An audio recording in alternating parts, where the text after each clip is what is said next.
അത് നമ്മുടെ വൃശ്ചികം 1 തീർത്ഥാടനം ആരംഭിക്കുന്നതിന് മുമ്പ് അതൊക്കെ മാറ്റി ശബരിമല പമ്പാ നദി പൂർണ്ണമായും ശുദ്ധീകരിക്കാറുണ്ട്. ഇപ്രാവശ്യം കോൺട്രാക്ട് കൊടുത്തിട്ടുണ്ട്, അവരൊന്നും ചെയ്തില്ല.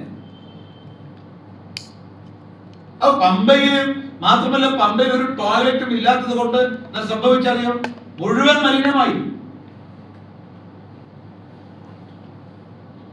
ഇത് ഇങ്ങനൊരു അവസ്ഥ തീർത്ഥാടനത്തിന്റെ ചരിത്രത്തിൽ ഒരിക്കലും ഉണ്ടായിട്ടില്ല. ഇതൊരു മനുഷ്യാവകാശ ലംഘനല്ലേ ഇത്? സംസ്ഥാന സർക്കാരിനെ, മുഖ്യമന്ത്രിയെ, ദേവസ്വം മന്ത്രിയെ പ്രോസിക്യൂട്ട് ചെയ്യേണ്ടതല്ലേ?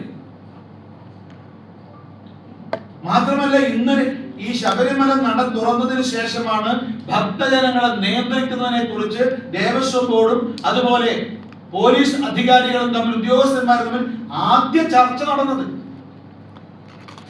നിങ്ങൾ ഓർക്കണം, സാധാരണ ശബരിമല തീർത്ഥാടനത്തിന്റെ ചരിത്രത്തിൽ തീർത്ഥാടനം ആരംഭിക്കുന്നതിന് മുമ്പ് വകുപ്പ് മന്ത്രി മാസങ്ങൾക്ക് മുമ്പ് യോഗം വിളിക്കും. അതിനുശേഷം വിദ്യുച്ഛക്തി മന്ത്രി, ട്രാൻസ്പോർട്ട് മന്ത്രി, പൊതുമരാമത്ത് വകുപ്പ് മന്ത്രി, ഭക്ഷ്യമന്ത്രി, ആരോഗ്യമന്ത്രി, അവർ പ്രത്യേകം അവരുടെ ഡിപ്പാർട്ട്മെന്റ് തലത്തിലുള്ള യോഗം വിളിക്കും. പിന്നീട് ഓരോ ആഴ്ച കഴിയും തോറും ഒരുമിച്ചുള്ള യോഗം ഉണ്ടാവും, അവലോകന യോഗങ്ങൾ ഉണ്ടാവും. എന്നാൽ ഇത്തവണ മന്ത്രി, ദേവസ്വം മന്ത്രി ഒരു യോഗം പോലും ഈ നട തീർത്ഥാടനം ആരംഭിക്കുന്നതിന് മുമ്പ് ഒരു യോഗം പോലും നടത്തിയിട്ടില്ല. ഒരു മന്ത്രിയും ഒരു യോഗം നടത്തിയിട്ടില്ല. ഒരു മന്ത്രിയും അങ്ങോട്ട് പോയിട്ടില്ല. ഇന്നലെ ഭഗവാൻ അയ്യപ്പന് ശക്തിയുണ്ട് എന്നുള്ളത് ഭക്തജനങ്ങൾക്ക് ഇന്നലെ ബോധ്യപ്പെട്ടു. ശരിക്കും അവിടുത്തെ വെർച്വൽ ക്യൂ പന്തൽ എന്ന് പറയുന്നത് ഒരു വാഗൺ ട്രാജഡിക്ക് സമമാണ് അവിടുത്തെ അവസ്ഥ.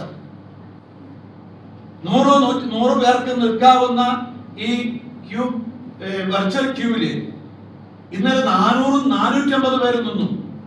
തിരിയാനും അറിയാനും കഴിയുന്നില്ല, വെള്ളം കുടിക്കാനില്ല, മറ്റ് പ്രാഥമികമായ സൗകര്യങ്ങൾ ചെയ്യാൻ ഒന്നും തന്നെ അവിടെ സൗകര്യമില്ല. ഇന്നലെ അവിടെ ഒന്നും സംഭവിക്കാതിരുന്നത് ഞങ്ങൾ വിശ്വസിക്കുന്നു ഭഗവാൻ അയ്യപ്പന്റെ ശക്തി കൊണ്ടാണ്.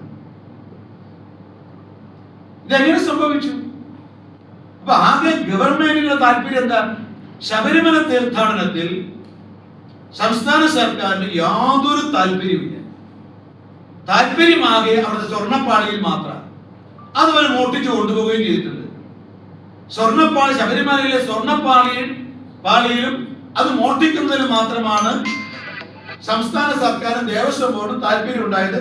അത് തീർത്ഥാടനം ആരംഭിക്കുന്നതിന് മുമ്പ് തന്നെ അവർ കൃത്യമായി നടത്തിയിട്ടുണ്ട്. പക്ഷെ ഇത് വെളിച്ചത്ത് വന്നു. കേരളത്തിലെയും ഭാരതത്തിലെയും കോടിക്കണക്കിന് വിശ്വാസികൾ, ഭക്തജനങ്ങൾ തിരിച്ചറിഞ്ഞു. സംസ്ഥാന സർക്കാരിന്റെ ചെമ്പ് പുറത്തായി.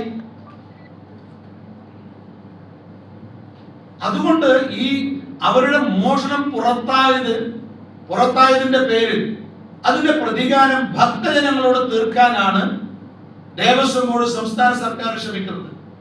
നിങ്ങൾ നോക്കൂ, ഈ ദേവസ്വം പ്രസിഡന്റിനെ മാറ്റിയത് എപ്പോഴാണ്? തീർത്ഥാടനം ആരംഭിക്കുന്ന ദിവസം എത്തും.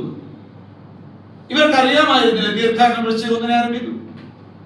എന്നാൽ എന്തുകൊണ്ടാണ് ഈ തീരുമാനം നേരത്തെ ഉണ്ടാകാതിരുന്നത്? ഇനി മാത്രമല്ല, നിലവിലുള്ളത് ദേവസ്വം ബോർഡ്